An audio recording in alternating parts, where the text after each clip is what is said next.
All right, and I've been hearing about this legendary rivalry between you and Scorpion Barrage. Now, Okay. this is, and I would like you to give me some of your history Oh, yeah. about how you met him. Okay.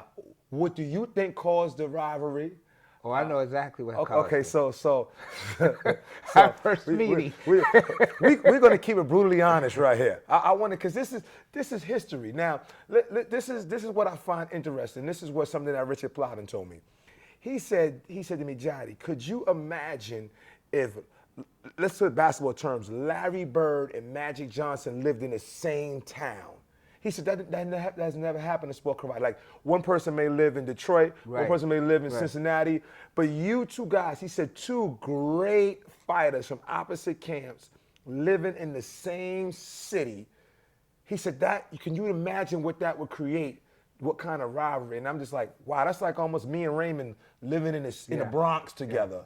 Yeah. You know what that would, a local would be like a national. And so I want to know, what created this rivalry? How did it start? How did you meet Scorp? And your feelings on Scorp as a fighter as well, and his legacy, because I think you How and do you want me to him. answer? What order you want me to answer that in? Tell me how you met him, and tell me how it all started. How I met him was in the ring. I came home. I was home for a weekend from college. It was in November 1977. Wow. And my instructor said, "Hey, we have a tournament tomorrow. You want to go?" And I said, "Yeah." So I got to the tournament, and I'm going through the division, and some guy gets in the ring. They were calling Scorpio. They wouldn't call him Scorpion yet. They were calling him Scorpio. And they were saying, "Come on, Scorpio, come on, Scorpio." I'm thinking, do they have any idea who I am?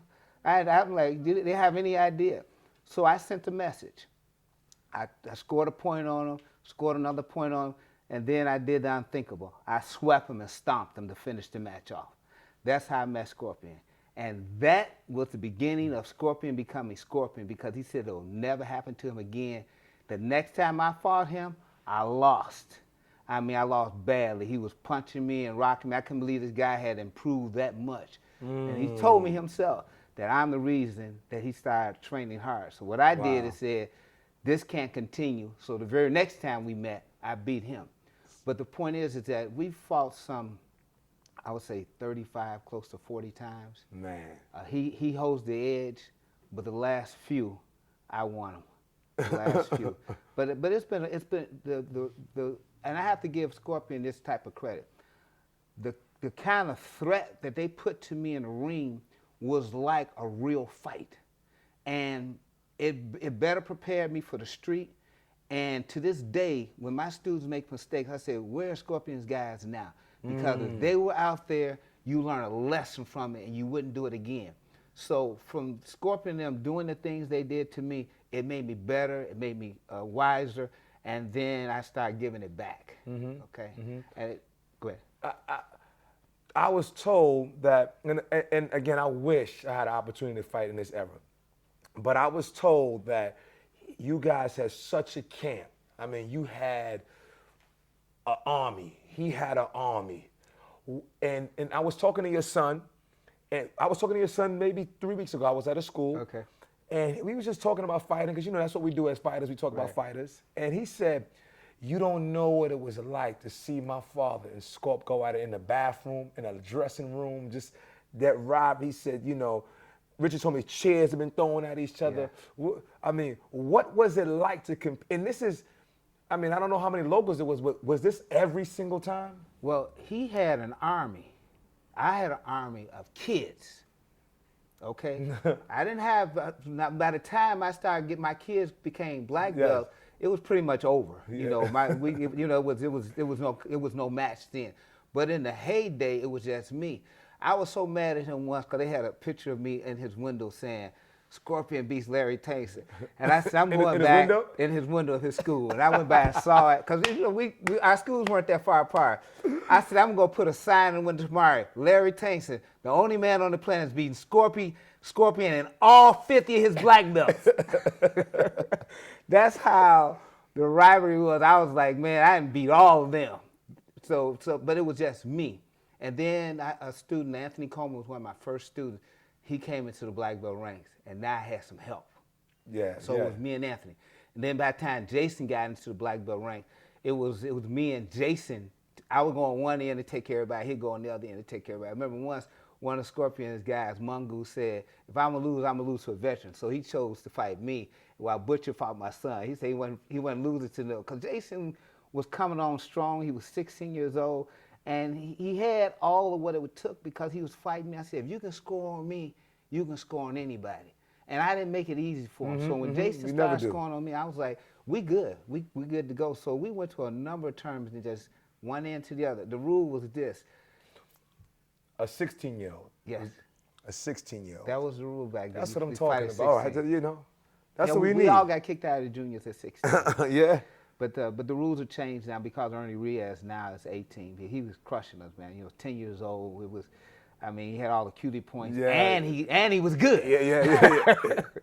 So, but yeah, it was tough. But Scorpion, a lot of people didn't think I liked Scorpion. A lot of people don't know I actually used to go train at Scorpion school. You actually trained? I used to go to his school and work out. The first couple of times it was a little rough because everybody was trying to take some shots at me, but I was used to that, so it wasn't no big deal for me. And we tried, but a lot of people didn't want to see that happen because what I saw was an opportunity. I was going to use my brain. I said the two of us together, we're going to run Chicago and grow. But a lot of people told Scorpion not to trust me, don't work with me, and he didn't. And therefore, I just started doing my own thing. Yeah. I was just interviewing him, and one thing he said about you, he said he cared for you. That's what he said. He said you guys fought on a team together. You, Yeah, Shorty we sure Mills. We fought on the Illinois team, Yes. and then we fought again on the Bear Brand team to give Budweiser their first defeat. Really? Down in St. Louis, yeah. Mongoose, who was Anthony Gibson, which is one Scorpion school, David Wilson, Jeff Gears, myself, Larry Thomas, Melvin, another one Scorpion school, Melvin, I can't think of Melvin's last name. They call him the Destroyer. We were the guys that went against Richard Plowden, Tony Young, Billy Blanks. Wow. That's serious. Terry Kramer, the Budweiser team. That's serious. And we won by 2 points. But the guy I fought, one of the guys on the Budweiser team wanted to fight me so badly, they let him fight me. And I beat him 16-0.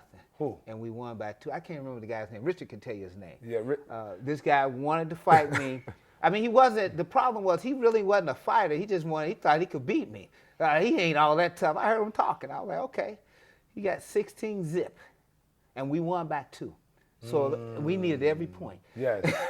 well, okay, so for those who don't know about your generation, let's say a guy like myself had a time machine, let's just say, and we went in your generation. What would you have said to a guy like myself or Raymond? What would we have expected? Like, listen, you better expect this, or what do you mean in terms of preparing for it?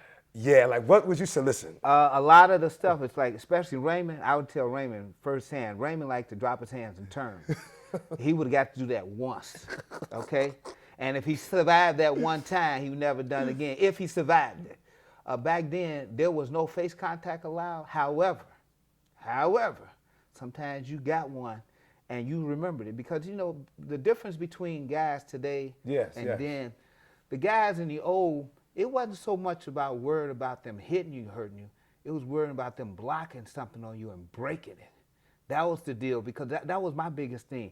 I would hurt people's legs and arms from blocking. I would block and hurt them and hit them. And they go like, what was that? But they busy worrying about the hurt as opposed to wondering how did I score the point and I do it again. So the guys today, they don't block. They move out of the way, but that's not always an option. So they don't block. So the advantage the old guys so the got, defense they will blocking. Right, they block you, and then to put it in there, and that was they give you a little smile, and you knew, and you had to respect it because that could have been your face. So you know what your ribs feel like, and what this guy hit you in the face. Now a lot of those guys fell off the wayside because they didn't want to make the transition to the padding. Now I didn't fought them all the eras. Padding was the best thing that ever happened. Back in those days, 14 tournaments was about the most you could do without pads. Because I was, groin kicks was allowed.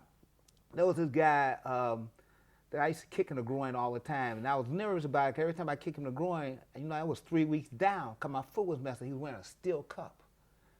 Kick him in the groin, now I'm banged up. So people block well, so you had sore shins and ankles and your insteps and your arms. You were too sore to compete. With now with the padding, the most I've done is 50 tournaments in 1 year. 50 tournaments in 1 year. Could not have done that back then. 14 was the max. That's less than 2 tournaments a month. But the point is that 14 was about the most you could do to heal, to be prepared for another tournament. So okay. So what would you say is the good about this generation of fighters? The good that you see, the good, if there is any, and what do you see is definitely the bad? There's a lot of differences. Everybody don't agree with me, but I've lived them all. Okay, yeah, you're qualified to speak. From '69 to now, I was compete. I watched Bill Wallace compete in tournaments before full contact. Same tournaments. The difference is today, the guys today are more athletic and they're more talented. The guys of old had less and got more done with it. Mm-hmm. So with like if you took a Raymond Daniels today with his talent and gave him the training of old, everybody be in trouble. Mm-hmm. Big trouble. Mm-hmm. But the little things like the showboating, dropping the hands, turning, that would have ended back then. It wouldn't have lasted long at all. Mm-hmm. And back then, that wouldn't have got to a point. Just touching wasn't the point. Mm-hmm. It had to be under control, and you had to show that you could have done some damage. Whereas now, they just call anything as a point. You make whoever. Matter of fact, we were in Europe, and we filmed some things, and they were calling the point, and we showed to slow it down. Hand was here, hadn't even touched, and they was already raising their hands. So they're anticipating. But what happens is, guy blocks it at the last second, but the guy who started first gets the point. Mm-hmm. So blocking is not getting any credit today. The judging today is horrendous. A lot of guys who say they're good judges, they're not. Yeah, absolutely, I agree with you. And, the problem is that every time I'm officiating a judging meeting, I tell them, I said, guys, I want you to tell you something. Everybody got a camera now. We go back to dojo and we laugh at you because when you're cheating, we see it. Mm-hmm. When you're making bad calls, we see it. The cameras are on you. We come back and we look at these things and we know who's doing what, who's a good judge and who's not. Mm-hmm. So, and it's out there and people need to be aware of it. But some people don't care. They just don't care. A lot of bad officiating, real bad. Okay, so again, we speaking about you and your story and you being a legend at the game and probably the best lightweight that they would never hear about as far as public. How did you do against the KAs and the Tony Youngs, the guys who possibly may get more credit than you? We also. So I want to know, how did you do about KA?